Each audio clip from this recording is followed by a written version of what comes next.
Okay, are we ready? Mm, Yeah, everybody ready? yeah. Right. I think we are. Today we have a rather interesting talk by a Quaker who is known by us all for no doubt her erudite words. She will now be talking to us today, and her talk is why I am a Quaker and a liberal one. Chris, it's over to you. Thanks. You remember last year this group had talks about from a Conservative and from a Labour politician and from a Green politician, and this was supposed to be part of that series, but then Ukraine happened, and so I talked about Bosnia instead. And what I thought I'd try and do today is answer the question: Am I a liberal because I'm a Quaker, or am I a Quaker because I'm a liberal? And if you bear with me for a little while, you'll discover that I am a Quaker directly because, positively directly because I'm a liberal, which for some Quakers who have different views of what being a liberal means, that will seem a little odd. I think I need to start with the sort of Milton Areopagitica thing, that each of us needs to know the grounds and take responsibility for our beliefs and actions. And if I'm asked why I do what I do, I'm not sure I can know the difference between my core political beliefs and my faith. I don't think I know. I don't think it's even right to have a distinction. You have a set of beliefs, and whether you label them political or religious, I think is just the way of different way of cutting the cake. And I'm going to try and explain that, I think, through a bit of a personal story. But I need to do a tiny bit of myth busting. The word liberal, particularly the way Americans use it, has got the word liberal a really, really, really bad name.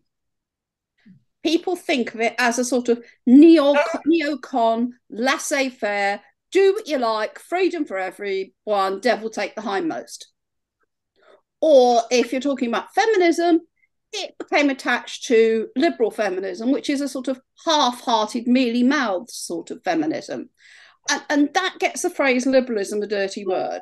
And that's not what the sort of liberalism I'm involved in is about. So I'm going to spend most of my time talking about liberalism because that might be the concept that everybody on this in this meeting isn't perhaps as familiar with. And then I'm going to say a little bit about how that fed directly into Quakerism. I didn't ever intend to get involved in politics. And then when I was 12, a man called Jan Palach set himself on fire in Wenceslas Square in Prague. And we all have formative moments in life, and that was my formative moment. But if this student thought democracy was enough to set himself on fire and die for as a gesture to show the world what was happening, it was worth me doing something with my life towards it. But at the time, that was going to be I'd deliver leaflets, I'd help the local political party. And when we got married, we sang When a Knight Won His Spurs because of that lovely phrase, let me set free with the sword of my youth from the castle of darkness, the power of the truth. And so we kind of knew we wanted to do something, but we didn't, I don't think either of us expected it to be capital P politics. But then, dreadfully, the council, and it's always, these stories always start with the council as if they're a devil. All right, the then political leadership of the council decided to build retail sheds on the last remaining big green space in our town centre in Yate. And said, I quote, well, it's good enough for Yate. And the combination of the loss of green space and the idea that somebody will be so rude as to say, well, it'll do for them. They're not important. Just made me see, well, orange as it happens. Nobody was going to talk about my community like that. Nobody was going to do that to open spaces. And suddenly we found us, Mike and I found ourselves delivering 10,000 leaflets. around the town and getting signatories on a petition and holding public meetings. And we won. And that site became known to council officials as the graveyard site. The graveyard site, as in, over Chris's dead body, will anybody build on it? And at the end of that story, the nice end of that story is 40-something years later, 42 years later, it's still green and it's naturally wooded. And now it has a conservation status on it imposed by the council because it's not been touched for 40 years. Not something we set out to achieve. We just wanted to stop the dreadful, but something nice has happened long term. But as a result of that, I got involved in a council, and 40 years on, I'm still there. So by accident, I've become a politician. Okay, so why am I liberal? I think basic values define your political family. Nobody believes 100% in what any political party is. I just don't believe anybody who says, my party is absolutely right on anything. They're not thinking if they do. You know, I've managed to live for 50 years in a political party that supports nuclear weapons. How on earth have I done that? Answer, it's because all that's happened is we reached a different conclusion about how to apply values. I share values with people, core values with people who happen to reach a different conclusion about the role of nuclear weapons. And so I remember once at a party conference, somebody who I value hugely and shares the same core values as I do, and is now sitting in the House of Lords. The party had 2 votes, consecutive votes. One was on nuclear weapons and one was on nuclear power. And I voted for nuclear power and against nuclear weapons, and he voted for nuclear weapons and against nuclear power. You know, why we should use nuclear to blow people up but not heat their homes was always a bit beyond me. You know, I can see people who are against both. I can see people who are for both, but I never quite understood.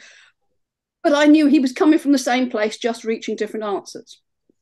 So what are those values that kind of make somebody a liberal, or nowadays I should say probably a liberal Democrat? What makes us a liberal? It's kind of 2 things. It's freedom of the individual, and it's a radical form of participation. So why am I a liberal? At school, 2 things really hit me. And I'm sorry, I'm going to go all philosophical now, just for a moment. Milton's Areopagitica. Milton said, and a copy of the Areopagitica used to be given to every Liberal Party president when they came into office, that he had a vision of a society in which decisions are reached by open discussion, in which political unity is secured not by force, but by a consensus that respects a variety of opinion. And that idea that you use participation and consensus building and negotiation seemed to me to be key to making real change. When I was leader of a council, we took ages. Sometimes decisions took forever because we did it in committee. And I was adamant that I wanted decisions to be something that all 3 parties bought into, so that we were finding the place that we could move forward together. I wasn't a Quaker then. I didn't understand the idea of discernment, but it was a sort of secular version of a discernment process. And the second thing that hit me at school was Mill and the idea that the purpose of society is to enable people to be free, tempered by social connection and responsibility to each other. And I'm now a trustee of the John Stuart Mill Institute, and Mill's thinking really is where I come from. So what Mill was arguing, and why I'm a liberal, is that I believe the only purpose for which anyone can exercise power over any other person against his will is to prevent harm to others. We shouldn't be doing it because it's good for you, either morally or physically. We should be doing it, we limit people's freedom only to the extent we need to do so to prevent them harming others. A sort of utilitarian approach. And the Liberal Party has a phrase in its constitution which sums up the whole of Mill's on liberty, which is, and this is what I'm about, this is why I'm a liberal. None, we exist to build a society in which, and I'm going to quote it, none shall be enslaved by poverty, ignorance, or conformity. None shall be enslaved by poverty, ignorance, or conformity. It's about a type of freedom, but it involves a social responsibility to ensure people genuinely have the power to exercise their choices. So it's not a neocon laissez-faire, oh, I don't care if you're poor, that's your problem. It's actually, I've got to enable everybody to get to the conditions of life that enable them to exercise their own choices. And that's what it's about. The second bit of that story, though, is the Milton stuff about participation. And you know, when Mill was writing about liberty and participation, he was talking about the ballot box, and it was a battle to get people to vote. Well, when I came into politics, that was a done deal. And actually, the ballot box is a very limited tool. So I'm part of a type of liberalism which believes in community politics. If you want to find out, Google Greaves and Lishman.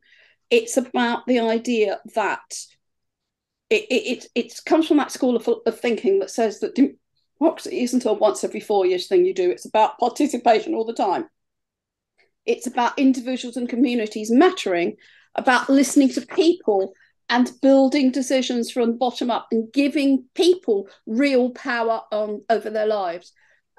Someone once said to me on Facebook, I run a Facebook site in Yate, and someone once said on Facebook, why do you keep asking us what we think? We elected you, you decide. My answer to the question of why do we keep asking you what you think is because it matters. This is your community. It's your decisions. I actually think we get better decisions if we do radical engagement of people in decision making. They may be wrong decisions, but they will be people's decisions. And that's what matters to me. Not doing it to people, but doing it with people and doing all we can to get power to the lowest level, to individuals, to communities, to change their own lives. Because actually people can achieve so much when we do that. And that's messy and it's slow. And it means doing things with, not to. One of the problems very often with governments of all kinds, including councils, is they'll only do something if they know where they're going with it. So, for example, Eddie Knazel came and did some work with us in Yate, which led to Yate becoming a WHO recognised age-friendly town. Great. South Gloss has now decided it would like to start on that journey. But it's really struggling. It's come to us for some help in getting there, and it's really struggling. Because to the council, you have to know where you're going before you set out. You know, what are we going to achieve with this? To which my answer is, I don't know. I just know we're going to go out there and we're going to ask and we're going to listen. And who knows what will come out of asking and listening. But it will make things better for people. And that idea of travelling with and finding out where people want to go and then helping them to go there is what is key to it. I suspect in questions, Graham will ask, why aren't I a Green? And so I'll hang on to that and I'll answer that when he asks the question. It's about that. Being a Liberal for me is about that phrase, none shall be enslaved by poverty, ignorance, or conformity. And I'll give you two examples which lead directly to why I became a Quaker. When I was on the council back in the 1980s, two things happened that I'll share. One, we had lots of houses, particularly in the rural areas, council-owned properties, that had outside loos. Now, some of us on this call are old enough to remember the outside loo. And they didn't necessarily have a bathroom. And there was some national study of how many properties each council still had that had outside loos. And that's what they disgrace. You must sort it out. Everybody must have indoor loos. And this is the 1980s, not the 1880s. You must have an indoor loos. And so councils felt judged by this and put in place programs to instantly install indoor loos and indoor, modern kitchens and all that stuff. And we had lots of elderly folk living in these. People who'd worked in the rural communities, elderly, lived there all their lives. And there was one place in particular, Westmoreland Terrace, up on the A46, where they had outdoor loos. And there were elderly folk there who didn't want an indoor loo. It wasn't just that they didn't want the upheaval of having their house gutted whilst an indoor bathroom was put in and the kitchen was modernised. They liked their home as it was their home. And actually they were quite happy with an outdoor loo. It's what they'd always had, it's what they wanted. And as a Liberal, that phrase, none shall be enslaved by poverty, ignorance or conformity, resulted in us saying, we shouldn't be doing this. We do it for the people who want it done, and then we wait and we do the other houses when they're vacant. Whereas the majority were going, no, we do it all now. It's cost efficient and so on. And those old people had their lives turned upside down because somebody thought they were living the wrong sort of life. They must conform. And I struggle with that because of that phrase of conformity. But the second story feeds directly into why I'm a Liberal and why I'm a Quaker. And that's to do with smoke detectors. Remember the days when people didn't have smoke detectors? And we were talking about putting smoke detectors into council-owned properties. And the council was faced with a choice. It could either put, the ones you used to buy in the shops that have batteries that you just stick up, and when it goes off when you're cooking Christmas dinner, you take the battery out of and then stick the battery back in afterwards. Or you could do mains wired ones. And mains wired ones are much, much more expensive. And they could only do a tiny percentage of mains wired ones for the same price as they could do every single council property with a battery one.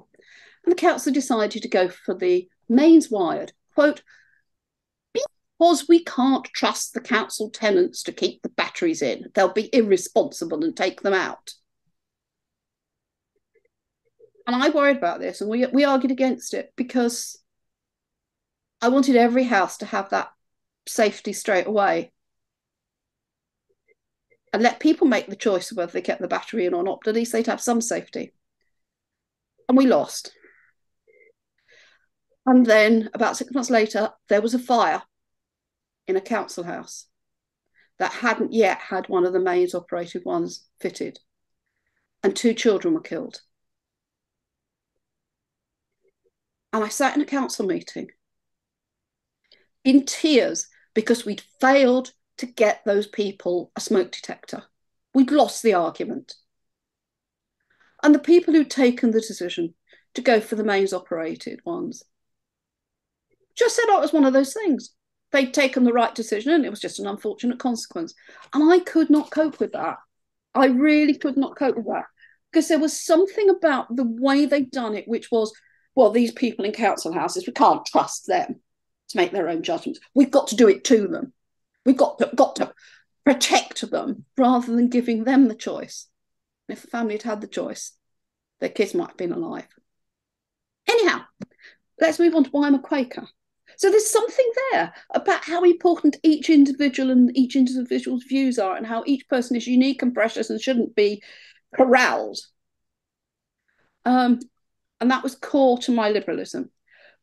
So how on earth did I get from that to being a Quaker? Well, partly I think it's probably blindingly obvious as I've been saying that, but actually I didn't make the connection.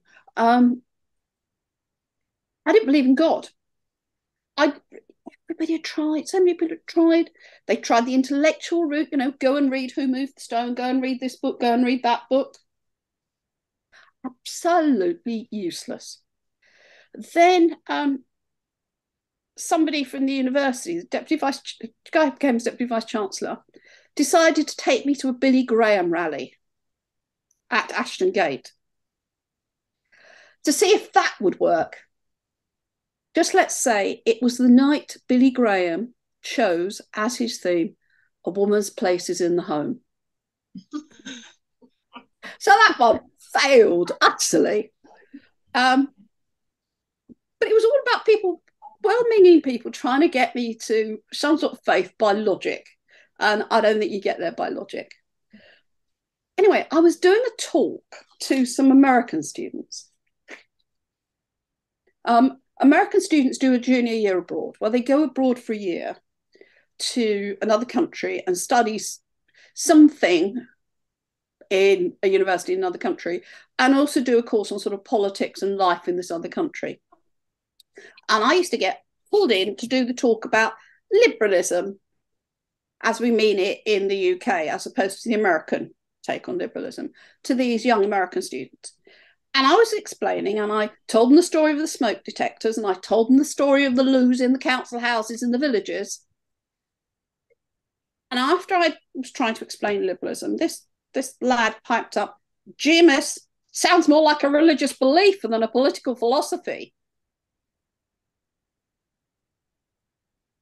So I explained why I thought it was political philosophy. But after I thought, maybe this lad has a point here. Maybe this kind of commitment to how important each individual is and the value of each individual is something that may have a bit of a religious take to it. And various other things have been going on. Somebody had given me a copy of the Tao Te Ching, and gosh, it made sense. But I knew it wasn't my culture, and if I was going to do anything, it was going to have to be within a broadly Christian family. One of the things when you're a counsellor, you go to lots of church services, civic services.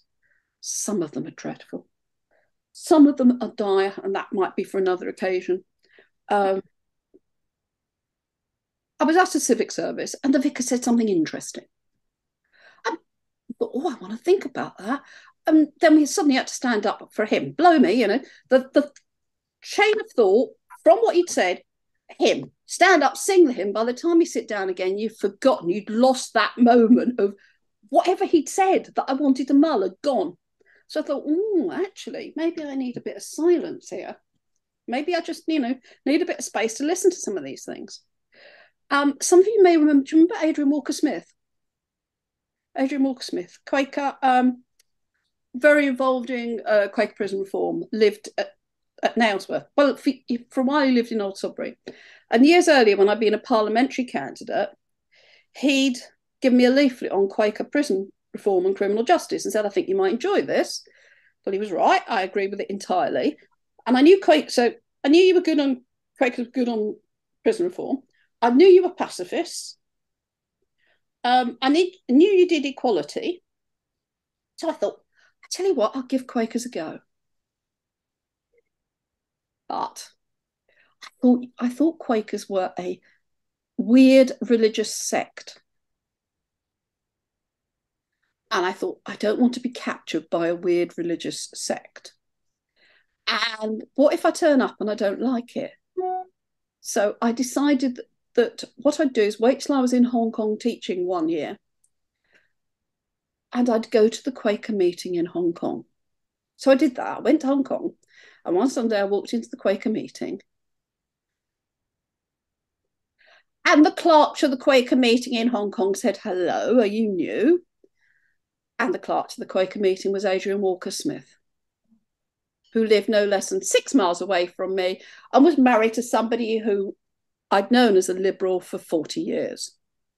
So much for going to the other end of the planet and doing it in secret. So by the time I got home, there was an invite to come to lunch and Nailsworth meeting the following week.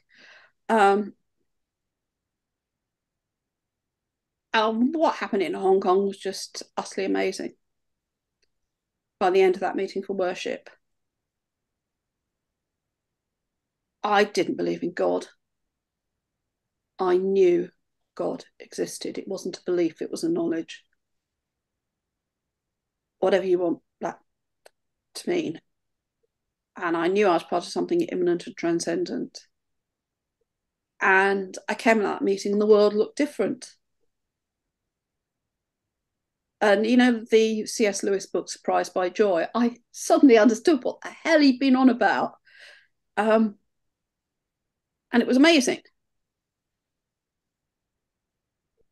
And I'd felt I was weird when I was getting so upset about those council houses and the smoke detectors and the indoor loos. And then I discovered Quakers and all of you and Quaker Faith and Practice. And suddenly it made sense. That's why. That. I think I'd have said before I found Quakerism that each person was unique and precious. And I think now I would add a gift of God. And for me, Quakerism hasn't changed my politics, but I understand why I feel the way I do. And it's given me a taproot, and it's given me a discipline. And oh my goodness me, do the advices and queries just comfort me? You know, I'm about to sound off about somebody as being dreadful. Trying to remember, no, they're just trying to do their best. You just happen to have a different view of what needs to be done. Really, really, really is so helpful. And I suspect other Quakers who are involved in politics would say the same, that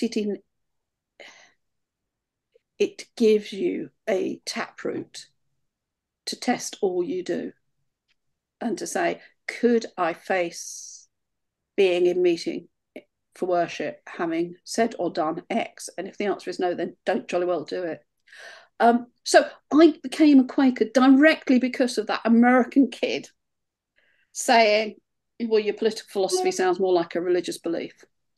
Okay, I'll shut up now and see whether that resonates with anybody, whether it fits their understanding of liberalism or whatever.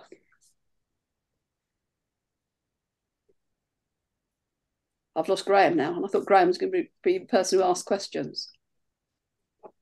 There he is. Graham, as Chris has said, have you any comments? Where to begin is his question, yes. Thank you very much, Chris. It's a very interesting talk. The issue of consulting everybody and taking their views seriously in making a final decision involves everybody who is consulted being well informed about the issue. And you didn't mention the problem of a heavily biased propaganda campaign in favor of leaving the European Union, which probably distorted people's ideas of the consequences of that major action. And then there's the issue of capital punishment. We're told that if there were a countrywide referendum, the majority of the population would vote for the reintroduction of capital punishment, despite the past history of innocent people in here, United States and other parts of the world being executed before their innocence has been proved. So those, I would have thought, are preconditions for the kind of political and religious philosophy you've described of taking everybody's views into account.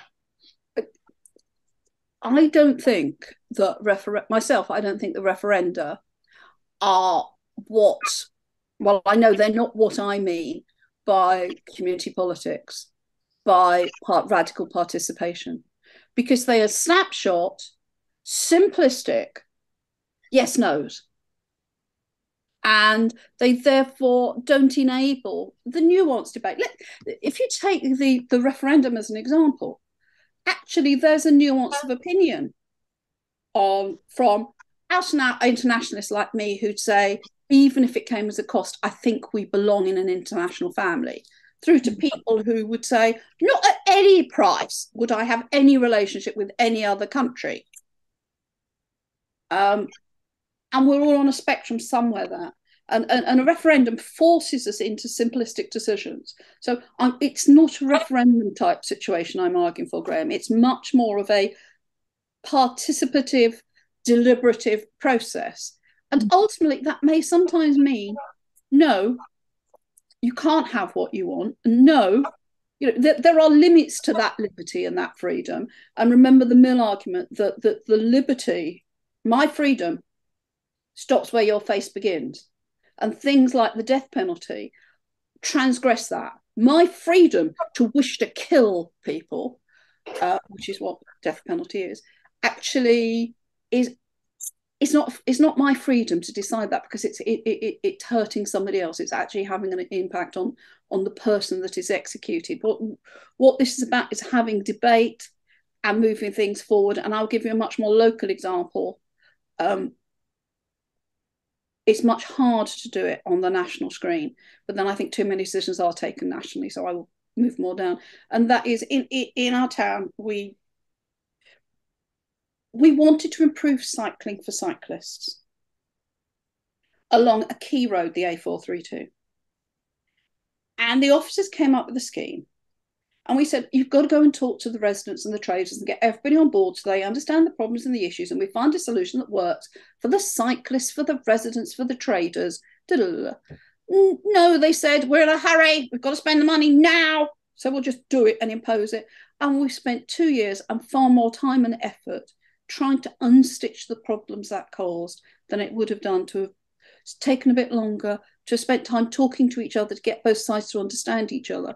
And so I'm not arguing for a referendum-based, plebiscite-based participatory democracy. I'm arguing for participation and people being consulted and heard, but ultimately there are a set of values that drive the decisions. So I'm just trying to think how to say this without getting really quite into rules and so on. It's about getting people to identify what their deep values are and then saying, well, actually, there are certain decisions that don't fit with that. If this is what you want, then I'm sorry, you can't have that. And so an example would be travellers. People's instinctive reaction to travellers rocking up anywhere near them is usually not very positive. But actually, when you talk with people, most of those people are willing to understand and accept that travellers have a lifestyle that we need to enable and empower, and they're free to make their own choices too, the same as we do. And then you're able to have a conversation about it that becomes a conversation about, well, how, the problem is councils aren't providing enough official travellers' sites. So travellers rock up in places that even that travellers will think is unsuitable, as well as the settled population thinking they're unsuitable. So what we actually need you to do is to lobby the council to do more official sites. So there are places that travellers can go safely, because they don't want to be trespassing on the field next to your house. That's not what they want to be doing, but they're being forced to do it as more and more of their sites are being built on.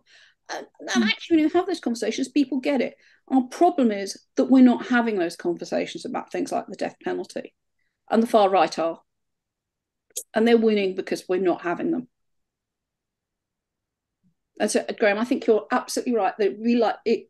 If we ever had a referendum on the death penalty, it would be like Brexit, that the simplistic slogans would win. I don't know. Do you think there is a... I know from your own politics that you would say there's room for much more public participation in democracy and government than we've got at present.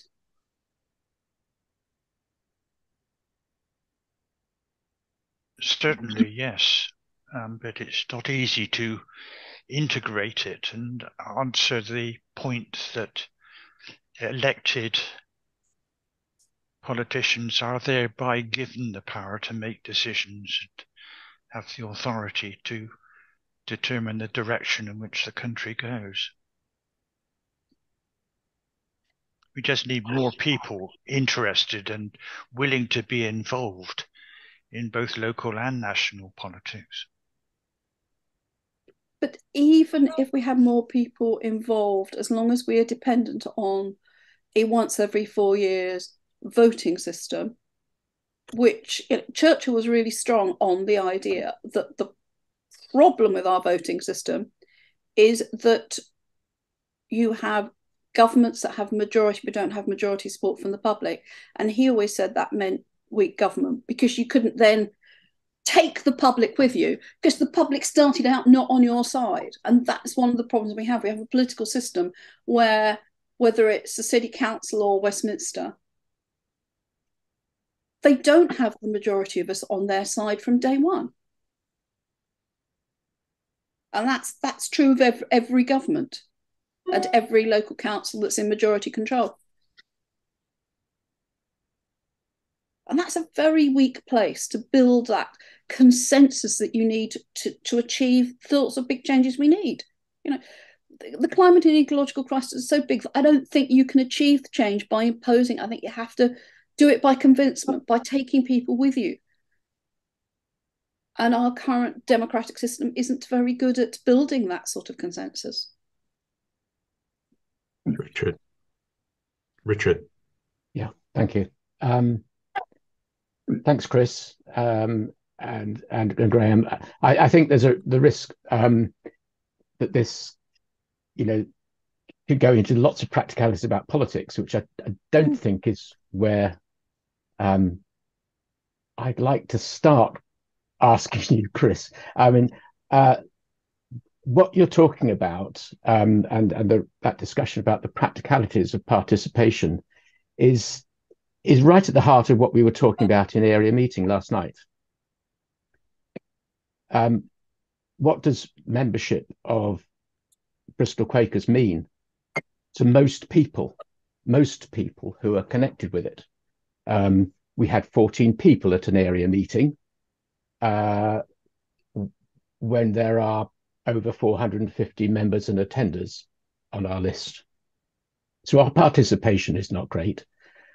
So what right does that give us as a small group of partly representative Quakers in a business meeting to decide, which we did, that Bristol Quakers will sign up to a Stop Ecocide manifesto?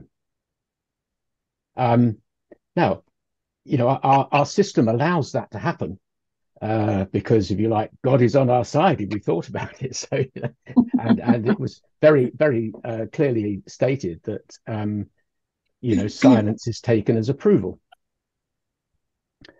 But it does worry me that we, as a body of Quakers, don't have the level of participation in ourselves that we really want to happen in the world outside. Mm. And it's great to have the ideals of participation, but getting people to actually do it is really, really hard. Even if you reduce all the decisions, Chris, down to a local level where you're, talking about your street and community, it's really hard to get everyone involved. It's a case of how can we as Quakers be better practiced at what we want the rest of the world to do?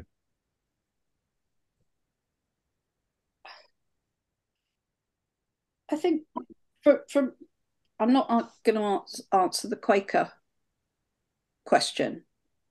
In terms of the politics question, I think it's quite a legitimate choice for people to say Coronation Street is more interesting than the decisions that the council has to take most of the time on most issues for most people. That's a perfectly rational decision about what matters to the individual. And I wish it weren't so, but it is so. I think what matters to me is that we keep the conversations going, so and increase people's awareness of what is coming up for decision, so that when people are unhappy, they can say so. I think my worry is that probably within area meeting, lots of people aren't getting to the point of being aware enough of what's being discerned for them to be taking that decision that I'm quite happy with what's going on.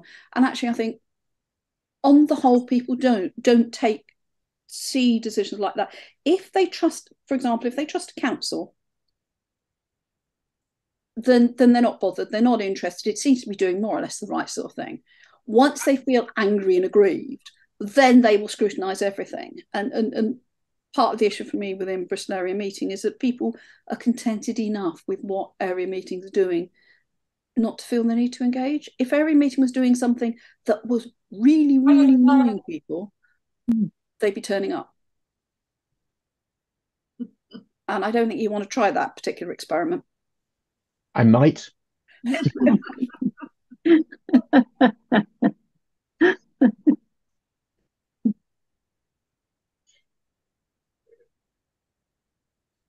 Someone once said that if you had more and more Quakers who are making decisions within new Quakers in your meeting who are making decisions, your meeting would change. A lot of people are, if I'm honest, scared of change, don't want change, because Quaker meeting is oozy sometimes. We don't stand on the edge too much these days, I think, personally. And I think, that if we are honest within ourselves, needs to change, i.e. the meeting we had last night would emphasize that. But you said something earlier which is a spark for me. And the basic thing is that I'm a Quaker because I'm a socialist. The whole thing of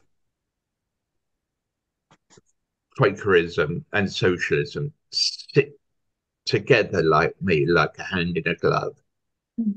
And I'm part of the Quaker Socialist group.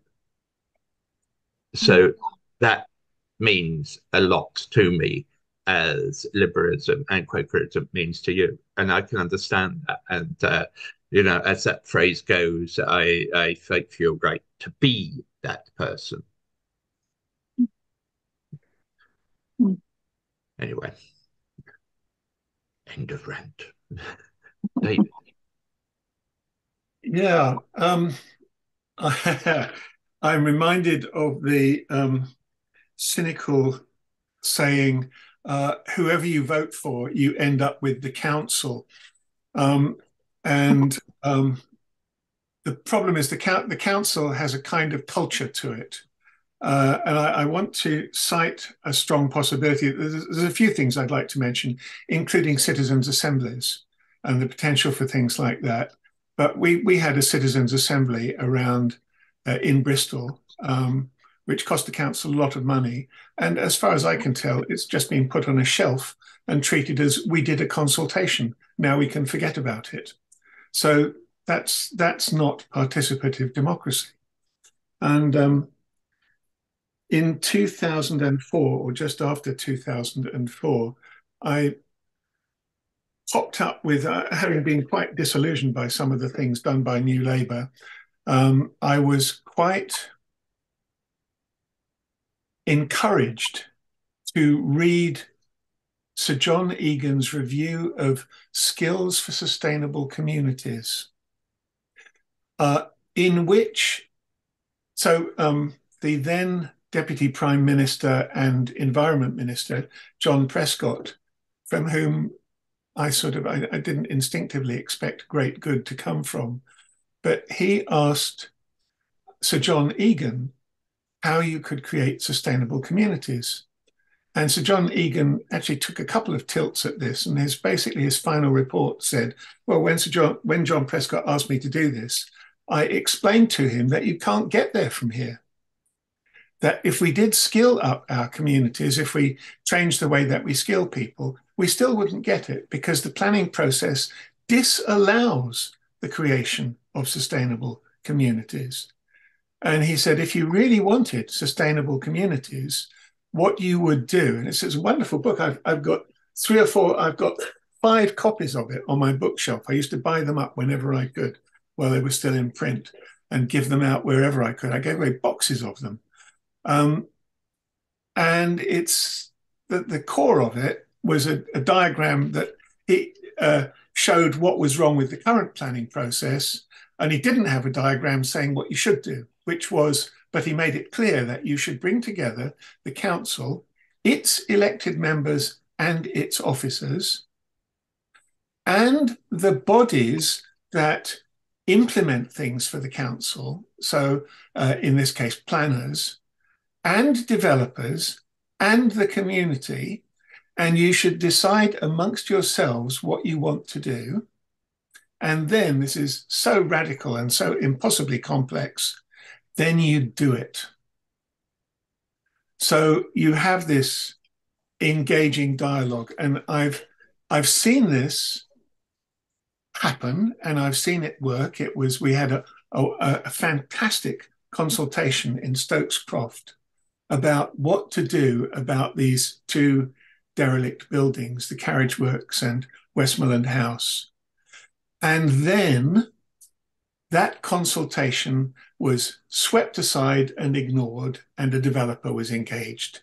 And the point is, you get people involved in something that looks like hope and purpose, and then you switch them off for the next 20 years by actually ignoring what you've decided you're going to do and not doing it. So I'm completely with you, Chris, about this is what we need to be doing. We need to engage people, but I've seen how it doesn't work. And I have another example. I was working for a developer and we were putting in a bid to acquire a redundant college campus in Newton Abbot that the council was, that Plymouth University was selling off.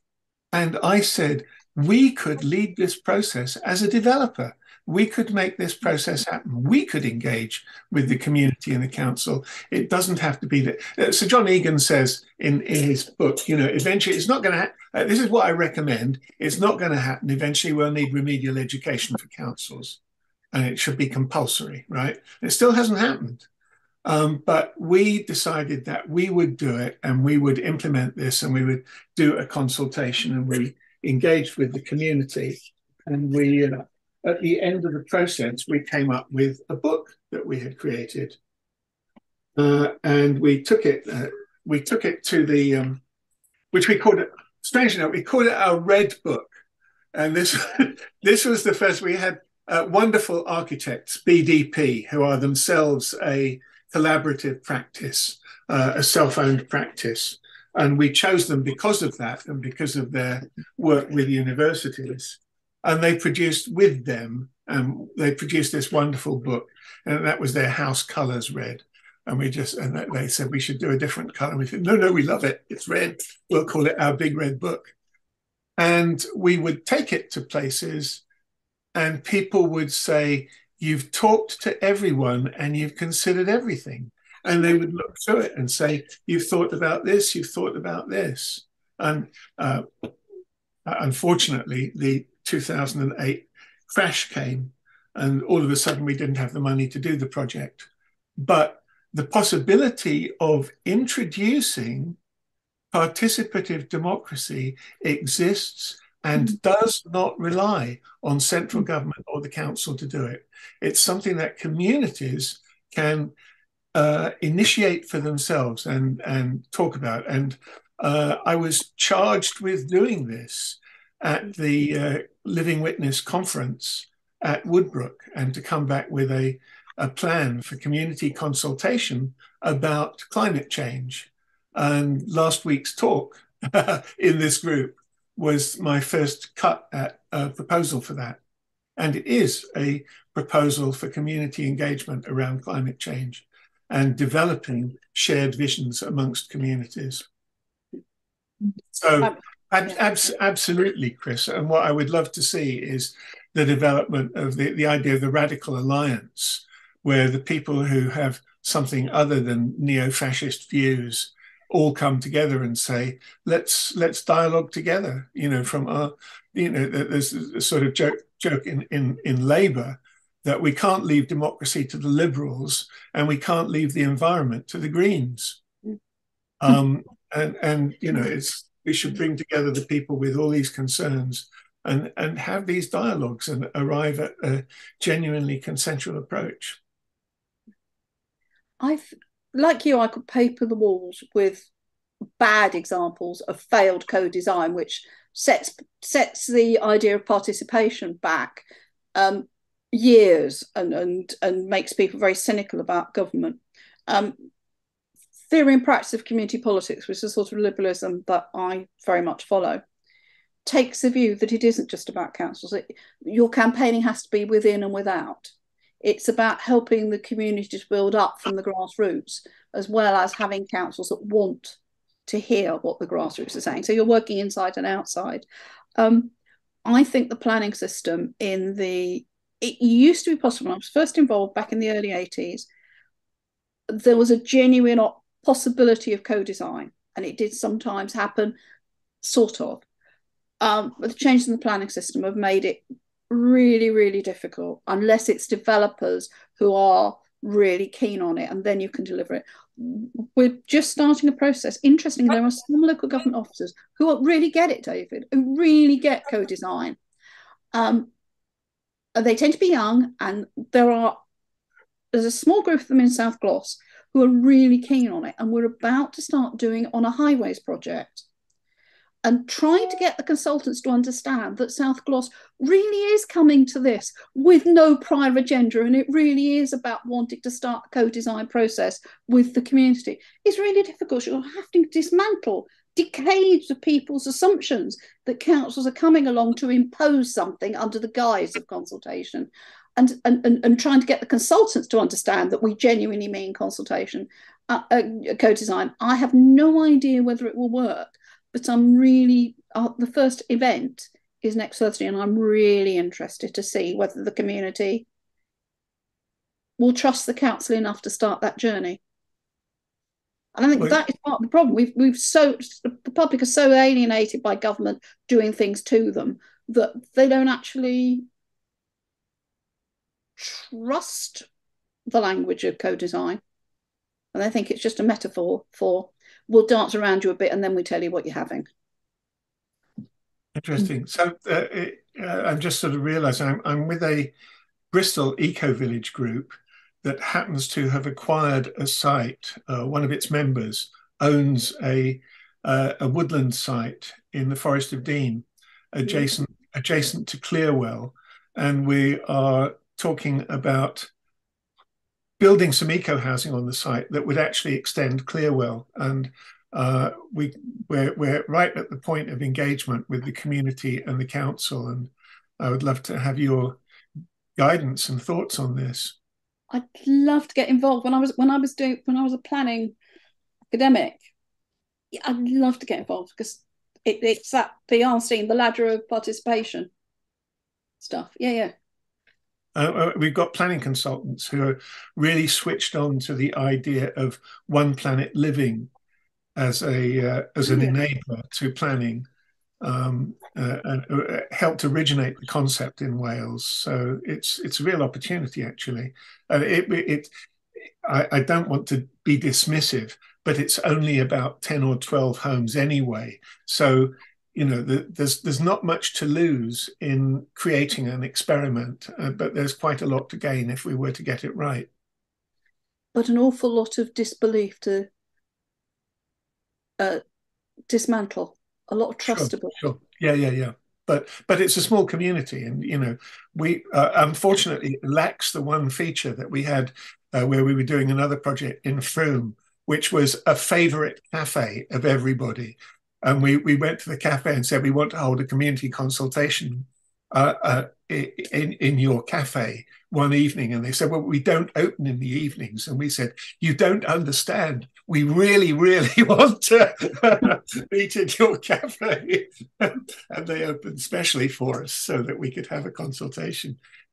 So, you know, it's that kind of thing. It's finding the things that really bring people together, shared food and so on.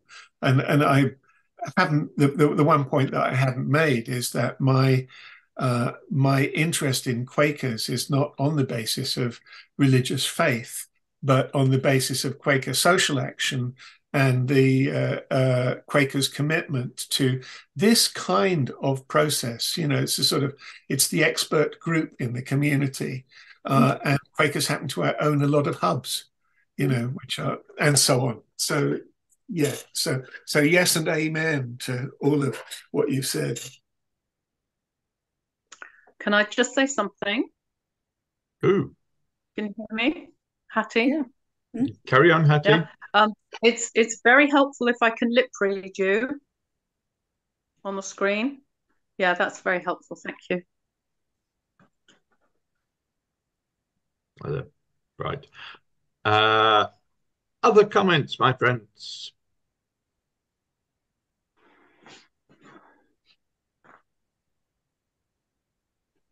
Well, in that case, I would say that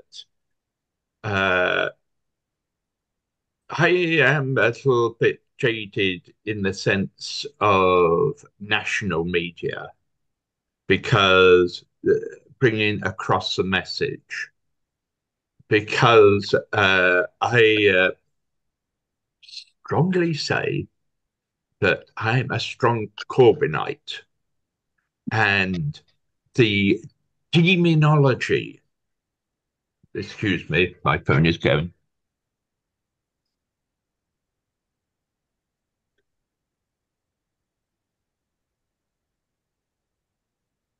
Judy, why don't you say what you want to say whilst Ray's away? It's very brief what I want to say, and that is I'm not a political animal.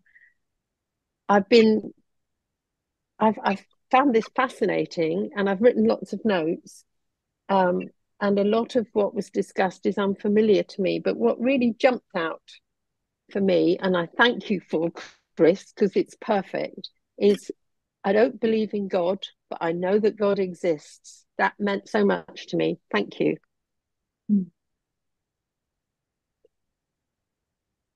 Have we any more for Chris today? Then I'd like to do a shameless encouragement to come next week, basically because I'm on. And it's something you will, I think, enjoy.